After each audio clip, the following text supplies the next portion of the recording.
It was a scoreline that defied belief, a number that seemed less like a result and more like a typo, a glitch in the matrix of footballing reality. 7-1. To see it written is to feel a jolt of dissonance even now, a decade later. It is not a score that belongs to the sport we know.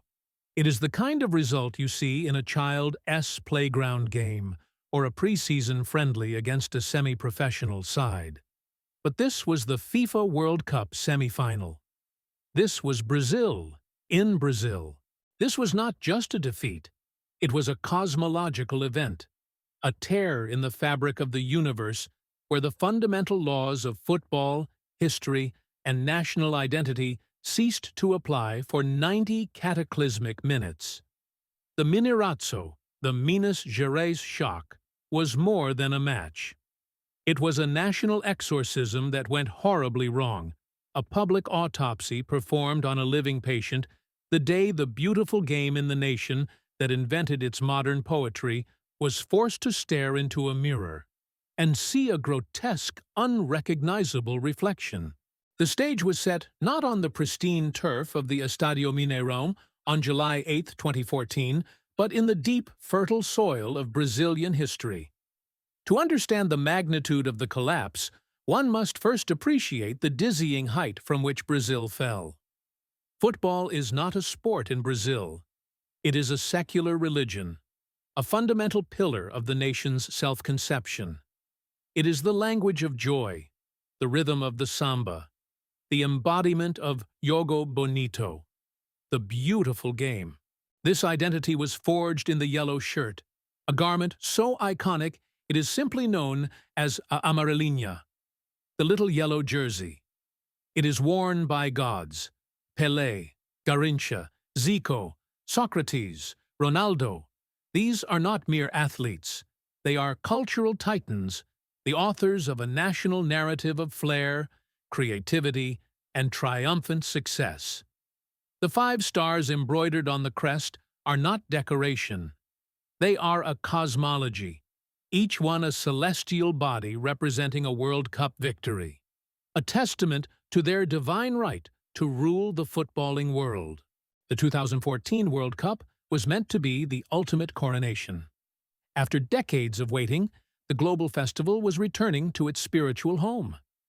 This was Brazil's chance to heal the old wounds of the 1950 Bandeirante Maracanazo, the traumatic loss to Uruguay in the final match on home soil, a ghost that had haunted the national psyche for 64 years. It was a chance to showcase a modern, burgeoning nation to the world. The government spent billions on new stadiums and infrastructure, ambitions soaring as high as the architectural curves of the arenas themselves. The pressure, however, was a crushing, palpable force. This wasn't just about winning a trophy. It was about fulfilling a destiny, validating a myth, and laying a ghost to rest. The weight of 200 million hearts and 2 centuries of footballing dogma rested on the shoulders of 23 men. Leading them was Luis Felipe Scolari, Felipão, Big Phil. A man with the weathered face and gruff demeanor of a sea captain, he was the architect of the 2002 World Cup triumph, a manager who traded in grit and collective spirit as much as individual brilliance. He was hired to replicate that magic, to build a team not of flawless artists, but of warriors who understood the sacred duty of the yellow shirt. In the group stages and the knockout rounds, the blueprint seemed to be working, but it was a flawed, trembling machine. This was not the Brazil of 1970, a symphony of attacking bliss. This was a team that won on muscle, on set pieces, on moments of individual inspiration from the transcendent Neymar, and on a kind of desperate, raw passion that often felt more like panic than poise. They scraped past Chile on penalties, a victory that felt less like a triumph and more like a stay of execution. They edged past Colombia in a brutal, physical battle. And in that quarter-final, they paid a price that would prove to be the catalyst for the unraveling of everything. It was the 88th minute against Colombia. Brazilian goalkeeper Julio Cesar collided with a Colombian attacker, and in the ensuing chaos, the ball fell to Carlos Bacca. As Bacca shaped to shoot, Brazil's talisman, Neymar, threw himself into a desperate sliding challenge. He did not reach the ball. Instead, the knee of Colombian defender Juan Camilo Zúñiga crashed into the small of Neymar's back, fracturing a vertebra. The image of him being stretchered off, writhing in agony, his face covered by his hands, was more than an injury update. It was a national trauma. The team's one true genius, the one player capable of the kind of magic that could single-handedly win a semifinal, was gone. The sun around which this Brazilian solar system orbited had been extinguished. The nation went into mourning. Neymar's jersey was hung in the dressing room like a relic. The players vowed to win for him, to win for Brazil. This emotional fuel, however, was volatile. Grief and passion are powerful motivators, but they are poor substitutes for tactical discipline and technical quality. In the absence of their star, Scolari made a fateful, almost poetic decision. He would not reshape his tactics. He would double down on emotion. The pre-match scenes in the dressing room and the tunnel were not of focused concentration, but of a raw, hysterical fervor. The players, led by the emotional captain David Luiz, held up Neymar's jersey during the national anthem, screaming the words with tears in their eyes, their faces contorted in a mix of rage and sorrow. They were not just footballers preparing for a game. They were crusaders charging into a holy war. And across the tunnel stood the perfect, dispassionate executioners, the German national Mannschaft. Germany, coached by the cool, analytical Joachim Löw, was the antithesis of Brazil's emotional storm. They were a machine, a product of a decade-long systemic overhaul of their youth development. They played with a cold, relentless efficiency. Where Brazil was fire, Germany was ice. They saw the tears, the hysterics, the waving of the jersey, and they did not see inspiration. They saw vulnerability. They saw a team running on fumes of passion, a team whose tactical structure was brittle, and whose psychological state was dangerously fragile. The stage was set for a collision not just of teams, but of ideologies. What followed in the first 30 minutes of the match was not a football game. It was a systematic dismantling, a clinical, almost surgical destruction of a national dream. The chaos began early. In the 11th minute, a simple German corner swung in from the right. Thomas Müller, the Raumdeuter, the space investigator, drifted away from his marker with an almost casual ease and volleyed the ball past a stunned Julio Cesar. The Mineirão, a cauldron of noise moments before, fell into a stunned silence. The shock was palpable, but it was only the prelude. The dam was about to break in a way no one could have possibly imagined. From the 23rd to the 30th minute, the world watched in a state of suspended disbelief. It was a blur of yellow shirts chasing shadows, of German passes carving through the Brazilian defense like a hot knife through butter. The second goal was a training ground move finished by Miroslav Klose, making him the all-time leading World Cup scorer, a record achieved on the grave of Brazilian ambition. The third came a minute later, a swift counterattack finished by Toni Kroos. A minute after that, Kroos scored again, stealing the ball from a shell-shocked Fernandinho in the center circle and firing home. 4-0. The game was less than half an hour old. The fifth goal came from Sami Khedira, another effortless move that made the Brazilian defense look like they were playing a different sport. Each goal was met with a quieter, more profound silence, punctuated only by the small pocket of German fans and the disbelieving cheers of the German players themselves. On the Brazilian bench, Scolari stood frozen, his face a mask of utter horror. On the pitch, David Luiz, the emotional captain, was a lost soul, his face streaked with tears that were no longer of passion, but of pure, unadulterated shame. This was the turning point, the letdown, but it was not a single moment. It was a cascade, an avalanche. It was the fatal flaw, the arrogance, the pressure, and the tactical naivety, all converging into a perfect storm of failure. The Brazilian game plan, built on emotion and the spirit of Neymar, was vaporized in the face of German precision. The midfield of Fernandinho and Luiz Gustavo was overrun and invisible. The defense, marshaled by the hapless David Luiz, was a study in disorganization, each player seemingly operating on a different wavelength, pulled apart by German movement with terrifying ease. It was a collective psychological breakdown broadcast to the entire world.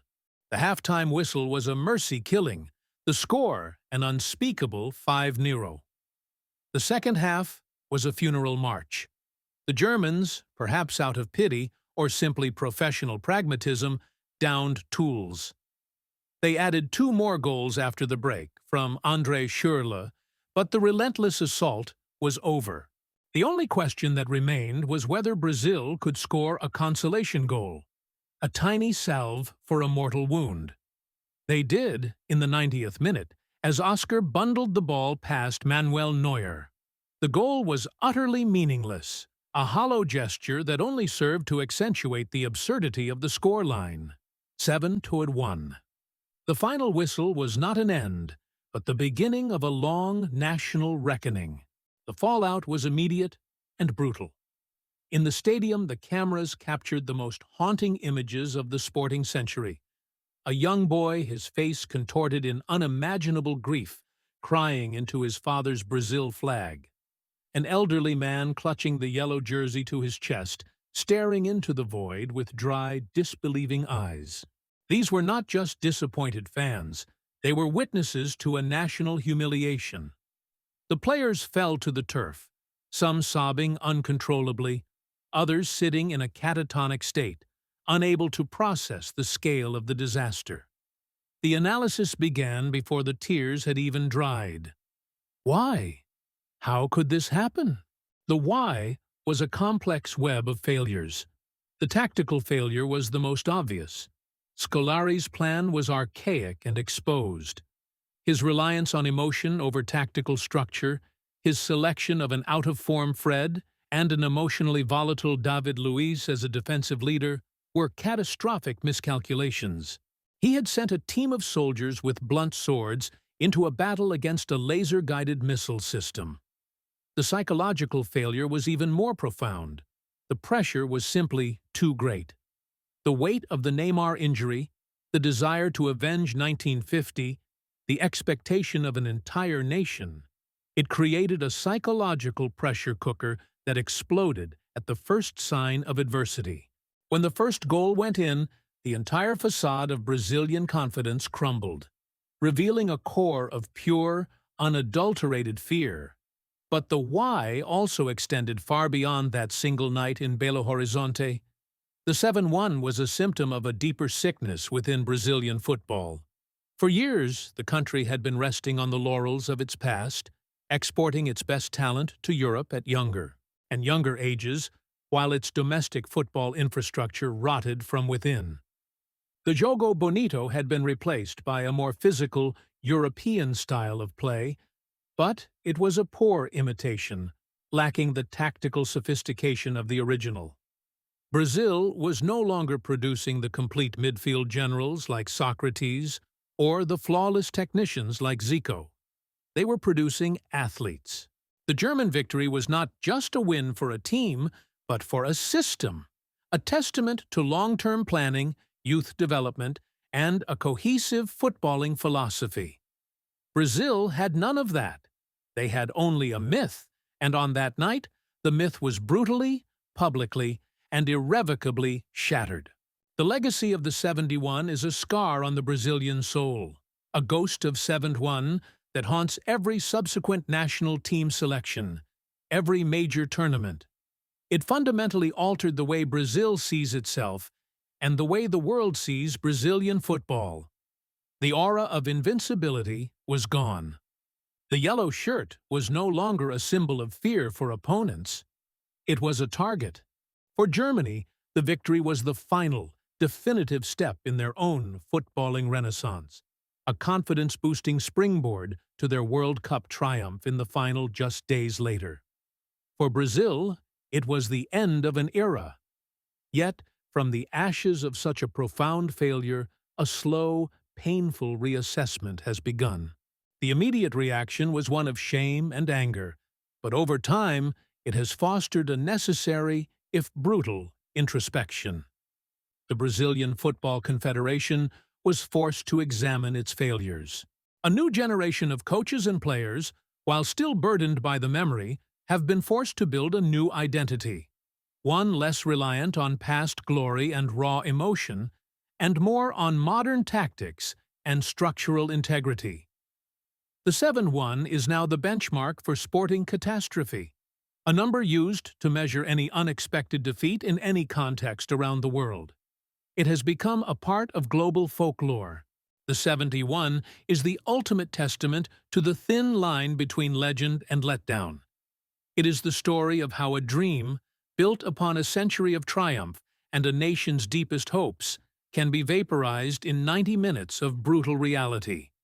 It is the story of how passion, when untethered from structure and discipline, can become a weapon of self-destruction.